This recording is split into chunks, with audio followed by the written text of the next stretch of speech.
Yo, what's up, everybody? It's GrowWithChris here. I know it's been a minute.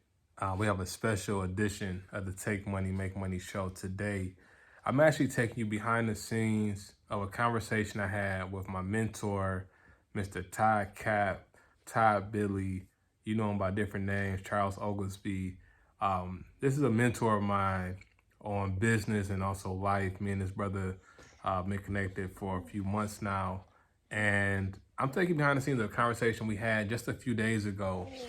For those who don't know, Charles does a lot of, well, first off, you don't know him at all. Just Google the name Todd Capital or Todd Billionaire, and you will see him all over social media. He has probably the biggest selling options course of all time, but he also has courses on stock investing, real estate, digital products, automation. The man's a legend. And everyone who, pretty much does things on the internet has seen him or heard of him. He also has some great podcasts, the Millionaire talk show, as well as the Tweet Talk podcast, and different masterminds and things of that sort. But one thing that he does that people may not know, he's a pretty big real estate investor, and he actually invests in my hometown of Detroit, Michigan. So recently he was here working on a property, and he invited me to come out. And for the last few visits, we've done this, and I'll kind of just come through. And, not only do I just get to talk to him about what's going on in my life, but also we talk about the project, and I get just advice, and I'll try to lend a hand or two as well. But he's a content master. So when we had these talks, he's normally like, yo, let's pull a phone out, let's record it, let's use this as content. So what I'm going to do is actually show you all the whole 24-minute conversation we had on the topic of investing in real estate in Detroit, setting goals, learning how to prioritize, how to leverage your team. And it was just a great conversation. So I'm going to actually give you all the audio and the video so you can actually watch it. The audio is not the most clear, but it is clear enough to listen. So definitely want you to tune in. This is a little bit different. Now, I kind of hinted at this on the last episode of some things that was coming up. So I want you all to definitely take a listen. Let me know your thoughts. And this is good. It relates to what we're doing as resellers, but also if you're someone, excuse my son in the background, he's being a baby. If you're looking to, just grow in your life, we talk about how do you figure out where to position your time. Because I'm in a bit of a transition period when, I have the reselling business, but we're looking to do some other things to grow our money and build wealth.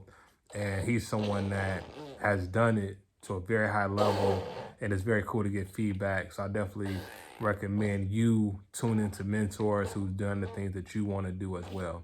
So without further ado, here's the conversation between me and Mr. Charles Oglesby, aka Todd Billi. Hope you enjoy. Take care. Welcome to the Take Money, Make Money show, where we talk all things reselling. We'll show you how to take your money to make more money. We show you how to crush it on eBay, Amazon, Facebook Marketplace, offer up, you name it, because we've done it. Hosted by me, GrowWithChris. Let's get started. Detroit real estate show. We're here with the brother Chris. GrowWithChris. Yeah, GrowWithChris. I knew it was something Chris. Yeah. GrowWithChris in Detroit. This brother is out here interested in getting into the real estate market. He's in a prime position to do so. Ton opportunity in Detroit, but we're in the process of getting him to the point in knowledge where certain people already are, which, it's a lifelong skill. So once you learn it, you can do it forever. Tell people who you are, man. Yeah. So as Charles said, GrowWithChris, me on IG. I'm a full-time reseller, reselling items on eBay, Amazon, etc. But I'm into just building wealth. I think that's one of my big motivators, right? It's to generate wealth for my family. So things like real estate is definitely attractive for me. I'm a native Detroiter, so it's crazy how my mentor and brother out here doing it in my city. So I'm here sucking up the gems because this is the next big thing we're trying to get into as well. It's the same mindset to got into flipping products, but we do the same thing with flipping property. Right. I think the biggest thing that we're talking about is just getting over the fear of getting started. There's a lot of unknowns when you're jumping into new stuff. Yeah. And you just got to do it and then figure it out, knowing that the things that you're unsure about will develop. A lot of people, like, what's interesting about like real estate, before I got into real estate, I just soaked a bunch of information. I probably read 15, 20 books on real estate, investing, listened to every single podcast. And what was crazy is when I got into the space, I ran into a problem that I never read about in a book. Oh, man. And I just found a way to get around it. And so what I found is that's business and life in general. A lot of us are waiting for all the lights to turn green before we go, instead of just going and just evolving as you go. When I started this project, my mindset of how this project was going to go was completely different than what it is now. I had to grow, I had to change. And so like in the beginning, I was like, all right, I got a GC, the GC's going to do everything for me. GC didn't do nothing. Yeah. So now I had to get another GC. That GC didn't do nothing. Well, he did a little bit of stuff. He made the outside look good, but it was taking forever. It was just pissing me off. So I had to become the GC. I had to do all this stuff. And now I got to show up and be on site. So like my role has evolved the entire process of going through this whole thing. But the goal is what matters in my opinion. What matters is, what do you want to do? You want to flip properties. And like flipping properties, you're not saying like, I want to make 100K. You want to become a real estate investor for the sake of being a real estate investor. Yeah. So therefore, you got to become a real estate investor and just let the money come. And I think that like if you focus more on the actions and we'll focus more on the actual opportunity and less on like how much money you're gonna make, how much money you're gonna potentially lose, or whatever that looks like, it takes a lot of the expectations off. And expectations breed fear as well. So I think that's one thing to probably consider. Yeah, so I think one thing that I've been dealing with, I'm wondering your perspective, is like just priorities when you have, you know, other businesses or things that you're doing, but then you want to do more long-term investing to like grow your money, set, you know, for your family, things like that. How do you make that, not necessarily a pivot, but how do you add those additional layers on where you're like, all right, like right now you've been in Detroit for a minute, and of course you got things running, but I'm just saying in general, when you even decide to go make that push, how do you know it's the right time, knowing that it may slow down some things in the other areas that you're doing? I would say, interestingly enough, you might, so real estate is a business that looks like an investment. It's not something like you just put your money there and you wait. And so when I thought it was an investment, I was getting taken advantage of. And I realized, no, it's a business. I gotta show up, I gotta make phone calls, I gotta be active. Just as active as you are in digital products or flipping, you kind of have to take that approach in business. Otherwise, you're probably gonna lose money. And so what I'm finding is, you got to figure out which business is the best for you. And so if you're making a bunch of money flipping products, what I would recommend doing is getting better and better and better at flipping products. And then maybe throwing some money at like a passive real estate investment where you're acquiring a multifamily or you're doing something like that. Flipping is a business, it's a day job. It really is a day job. Like I would literally wake up, like just like when I was working a job, it was 9 to 5. But what's interesting is when I was working at 9 to 5, I always pushed it. So I never quit at 5. I just like, bro, I'm not quitting at 5. I'm gonna get back and get done to like either 7 or 8. So they go home at 5, and I always come back and I always push it. But it's a job, and so you can't have multiple jobs and be effective at that job. And so sometimes shiny object syndrome can have people like chasing things that are lucrative for other people and then overlooking what's lucrative for them. So for me, I turned down a lot of things because I know that I like flipping properties, I like digital products, I like my online communities. I like the MRR, monthly recurring revenue. What I don't like is vending machines. What I also don't like is my truck. I'm about to sell the truck. And so I'm having to give up streams to grow streams. And so you can't, in my opinion, do all those things at once. You gotta kind of pick. All right. At least that's what I would recommend. Yeah, I can see that because, and I think we're just I think we understand this is something we want to do. When I say we, I'm talking about my wife and I. She's like, this is something that she's gonna be, pretty active in. I don't know, she'll be in here, doing what Charles is doing. If they piss her off enough, she might show up. Nah, she. I'm not here because I want to. I'm here because I got to. Right. No, that's facts. So that's facts. But I would say, I think it'd be dope for you guys to get into the space. You absolutely should get into the space, but understand you're gonna give up some other stuff. And so you just got to figure out what that stuff is. And this is just me being blunt. I would love to say, you can do all things. You can do it. But I want to tell people like the real, from my perspective, what the real is. And I think that the best thing for us to do is to focus on the main thing. Real estate is lucrative. You live in a great market to do it. I think you should be looking for deals. But you might have to give us some other stuff. So, I mean, if flipping is lucrative, you might need to flipping and also in real estate. But I mean, you don't have to get that many things going. It's like digital products sells themselves. It's not really time intensive. Yeah. And then you have your physical products that you're doing, and then you be getting into real estate. Yeah, I think, I mean, now in my personal situation, I think one of the big things is having 4 kids. So, you know, we're not just me and my wife, and not just with one kid. We got 4 kids of different ages. So I have my oldest just started high school. Then I have my son who's, you know, 8, then 3, and then 8 months. Yeah.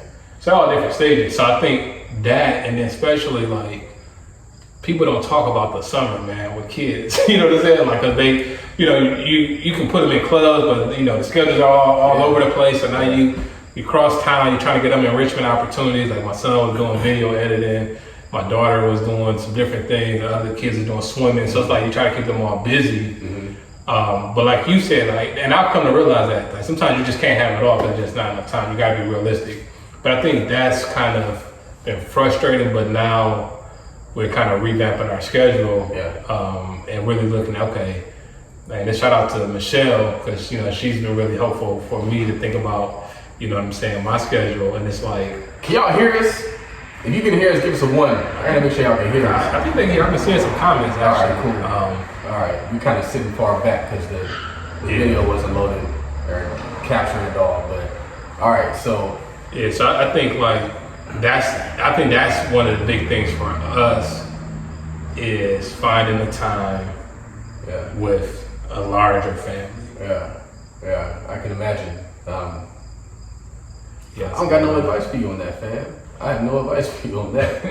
I would just say, like, for me, interestingly enough, the fact that my wife doesn't work helps a lot.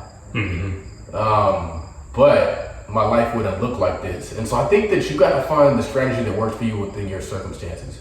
You can't do real estate how I do real estate because I only have 1 kid and I have a stay-at-home wife. But what you can do is real estate as it fits into your life. And so if that looks like maybe not being able to cold call, but you got to send emails, you got to send text messages, you got to send automations, you got to get VAs. Yeah. Focus on the goal, not necessarily the method to get to that goal. Exactly. So, all right. Yes. So here's what I've been thinking about, right? Because I like to think of any venture. I literally got a whiteboard in my office where I'm like, what's the system? What's like the flow of what needs to happen, right? So with wholesaling, it's one avenue of real estate. Obviously, we know like we need to have a system on like how we do outreach, whether that's through voicemails, text, cold calling, etc. Right. And what I'm doing, and what I like to do, and this may be helpful for someone listening, is like, all right, I'm eventually going to get a VA. So I already start to like budget out from the profits from the other business. Like, all right, I need to take like $500 from the product flipping, and then I'm gonna turn that into the VA. Right. Now I'm turning that into 40 hours of work a week. Right. And now that's gonna allow me to cold call this amount of people. Right. And now, like you said, we're trying to like really define what our roles are gonna be. Like, okay, obviously if we need to go look at a property, that's something we gotta do, but some of these other things, we can create the systems to do the outreach for us. And I think we're like, that's what I'm trying to basically put into place to say, like, all right, how do we make this sustainable? The best system for that is What's up? Hotline. Hotline is good for that stuff. Do you have Hotline? I do. Hotline gets you all the tools, man. They can get the emails out for you. They get the text messages out for you. They can even set up RVMs, I believe. They can send out physical letters, postcards. They have mailers in that thing too. They can pull the data. They can literally just like do it all for you. I think, like we always say, automate before you delegate. And so I don't want you to put expenses where they don't have to be. I want you to be able to start lean. Yeah. Like the lean startup method is important because That's a good book. the leaner you are, the more likely you are to both start and stay. If it's too heavy expense-wise, you're gonna be counting the days like, man, we gotta get a deal now because blah blah blah. I gotta pay this VA. What's going on? Yeah, you getting mad at her because she's not bringing in no deal. You're paying her still. And so in the beginning, I think, and this is interesting. Like people are always they look at me and say, oh man, like you're working at your property. This is property 1. If this is property 100 and I was still out there working, all right, fam. But like this is property 1 for me in terms of flipping. And so that means that I gotta get on the ground and I gotta do the work. And so just because you've had success in other ventures doesn't mean you get to skip steps in the current venture that you're in right now.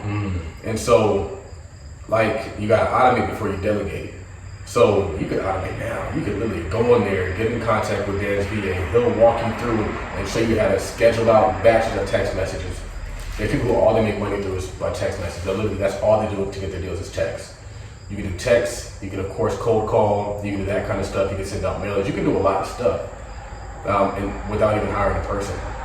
Downloading lists, populating that list, sending out postcards. Deal Machine is a really good app for that. I got that. Deal Machine, literally just drive around. Yeah, well, that's what we've been doing. So yeah. You know, send out the letters for you. People will call you too. I've had folks call me.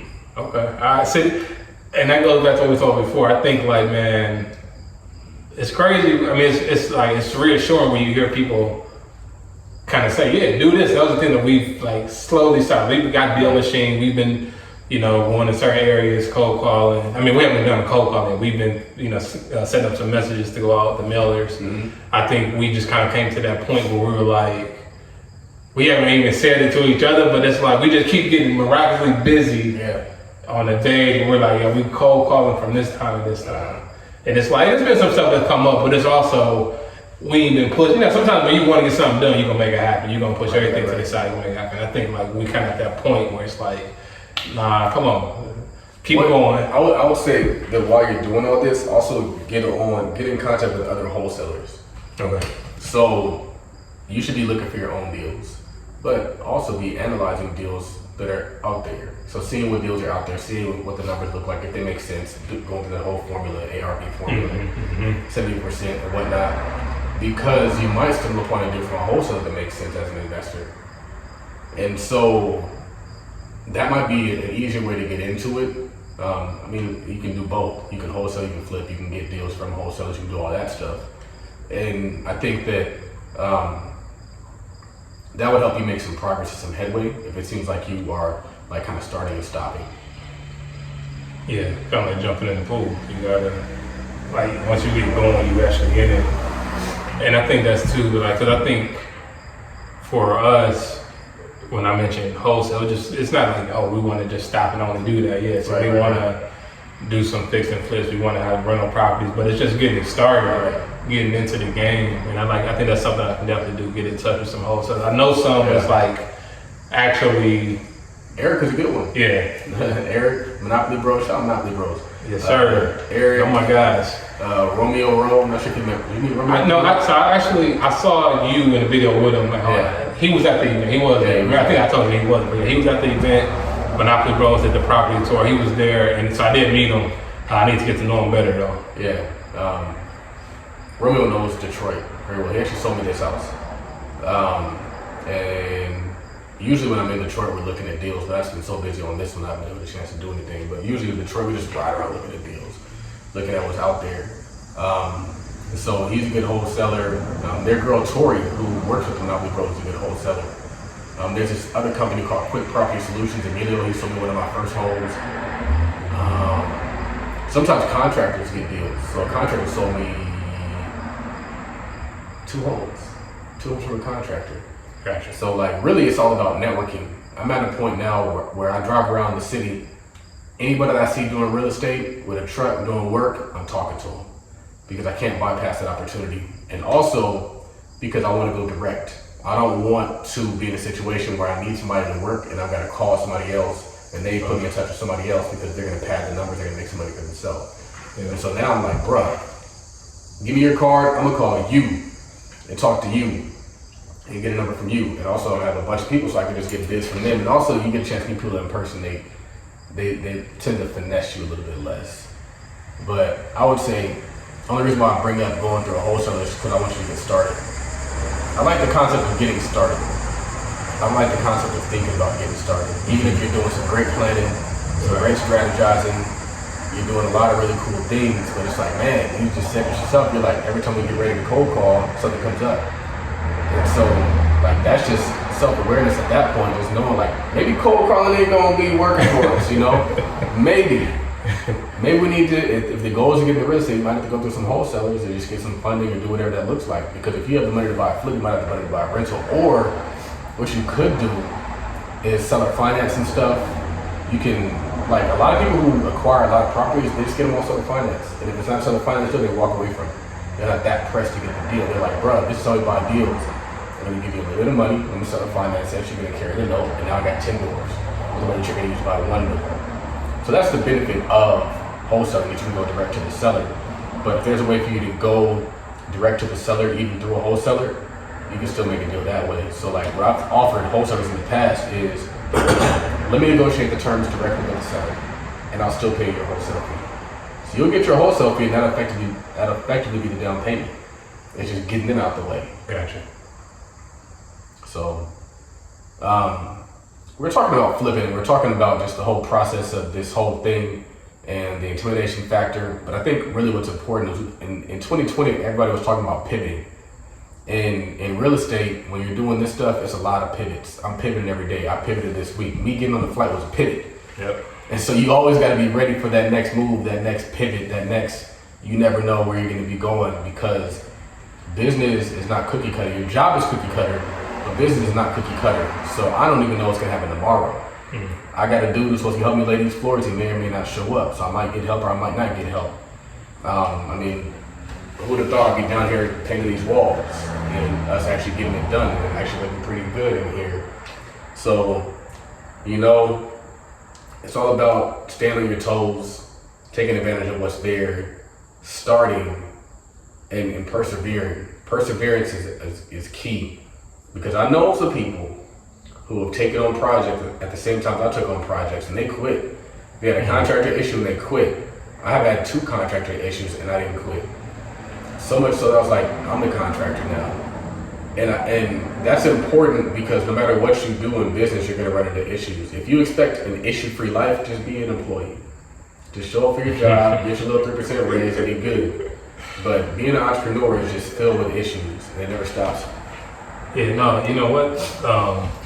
Man, I was on eBay contacted me. They want to do some research, and they were giving like some kind of gift card. But actually, like, since I do so much business, I actually like to give my feedback on things. But this lady was kind of asking on my journey, and it was almost therapeutic to talk about, like, well, hey, how did I start reselling? Like, and I was kind of explaining to her the whole story, but like, you know, she was interested in learning about how I like the platform.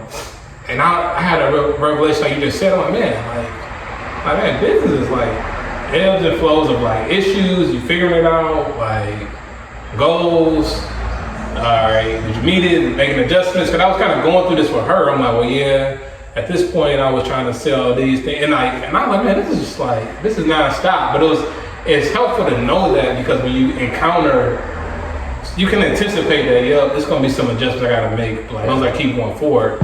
And that was like really insightful, because I was just reflecting, talking to her, and I'm like having a little in my own head. I'm like, man, like, this is crazy, because a year ago I was dealing with this issue. I had to overcome it and make an adjustment, and now I'm figuring this part out, and I'm like, huh. But I was saying, like you said, I remember people, when I started researching, I thought I was crazy. Like, dude, you can't do a business out of this. And I just kept going. And those same people, like, I don't know, working a job, or, you know, bumming it. They out there trying to get a raise, trying to get some PTO. It's very important to tell your story. It's so funny, we were on a mastermind call, and Jay was telling her story about how she started her gym. Look at that. That's how you know we're coming up, y'all. They're just out here, a little couple scooter ride, man. Property value's going up every time they do something like that. I love it. In the D. I love it. What was I gonna say? Oh, Jay was telling her story, and she was talking about how, like, she was running her business out of her house, and then they kicked her out of the house, like, from running her business there at least. And so she went to the beach. She was like, all right, I'm gonna go to the beach. And everybody on the call just like wanted to support her then. We were like, man, we coming down there to work out, we coming here to do these things. Because like, we kind of like want to say F them for hating on you too. So it's like telling your story and telling how folks played you kind of allows you to get support and get people that are going to actually rally behind you and help you become more and more successful. Tell your story. Don't be ashamed of the story. The story is important, man. Also for you guys, we got the options course on sale, $50. Click the link in the bio. The link wasn't working before, but now it's working. Man, I got sick. So it's like a weird kind of sick. I'm in this ghetto Airbnb and I had to leave the door open, and so like I caught cold. And also I've been in here breathing all these like dust particles because my respiratory system's kind of weird. But we're gonna push through. See, I gotta work on a sick day. When you're the boss, you don't get to take sick days. But we're gonna work it out. The last thing is figuring out how we're gonna frame these windows out because they're kind of indented, like the way that's situated. Yeah, I see that. Yeah, that's gonna be a doozy. Now for the windows that you call, you got the specialist, like who, or is it something you know how to do? It's not something I know how to do at all. I've thought about trying to figure it out. But you would know at the end of the day, at least. Right, exactly. Yep, I know how to do it. It might cost me a little bit of money. I'm gonna figure it out. But I'm gonna put the door frames, the door jambs, all that stuff. I might do that. But the cool thing is just, even if you're not doing the work, if you're on site while they're doing the work, you're learning. Yeah. So they taught me stuff doing this. I didn't know you had to sand drywall mud. Like that's how ignorant I was. And then I started sanding. Then I got my own sander. I was in there sanding it, making it smooth, and getting it going. I didn't know. I just thought it would just be able to be painted over. Like, nah, sanding is an important part. Yeah. But when you have a motor sander, it actually is like an easy thing. It's not nearly as burdensome as when you're trying to do it by hand.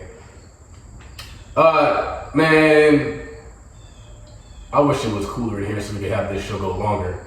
But I hope you guys got a ton of value out of this.